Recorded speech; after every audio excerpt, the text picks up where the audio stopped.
बाकी शर्टला इस्त्री करायचंय, त्यामुळे आज हाच घालावा लागेल.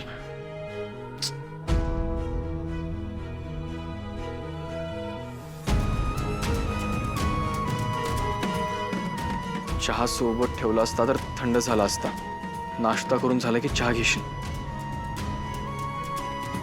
त्यालाही तुझ्यासोबत कुठे राहायचंय, म्हणून तर त्यानेही सही केली ह्यावर.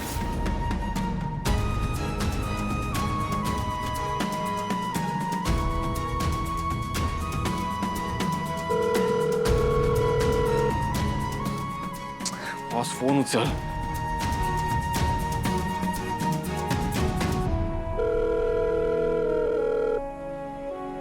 हे सगळं त्या सहीमुळे झालंय. एकतर ती सही कोणी केली हे माहिती पण नाही मला, त्यामुळे बॉसला काही सांगताही येत नाहीये. हा गैरसमज तिचा कसा दूर करू मी, काहीच कळत नाहीये. जैन बॉस. गुलाबचं काय स्टेटस आहे? मी सांगितलं तसं काल त्याला इन्सुलिनचे इंजेक्शन दिलं होतं. तेव्हापासून त्याला खायलाही दिलेलं नाही आणि झोपूही दिलेलं नाही.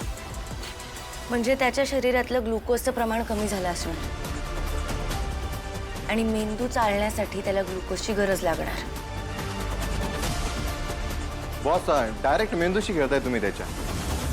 दुसरा कुठला ऑप्शनच नाहीये, कारण आपल्याकडे ह्या माणसांना बाकी कशाचा फरक पडत नाही.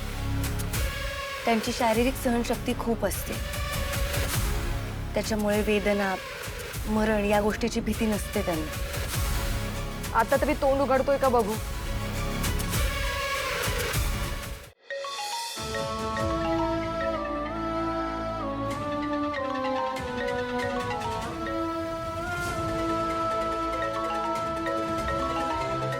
बॉस केडी सरांचा. मी आलेच. हां. सावकाश. चक्क केडी सरांचा फोन कट केला. काय चाललंय काय?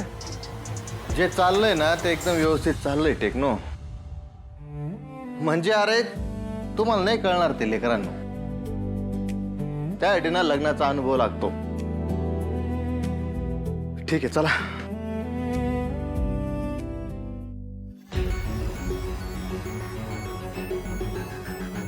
काकू, काय रे? तुम्ही तारिणीला बघितलं का कुठे?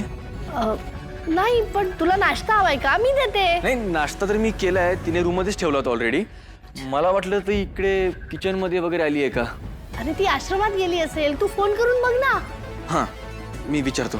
काय होतंय ते सांग, मी आहे रूम मध्ये. हो.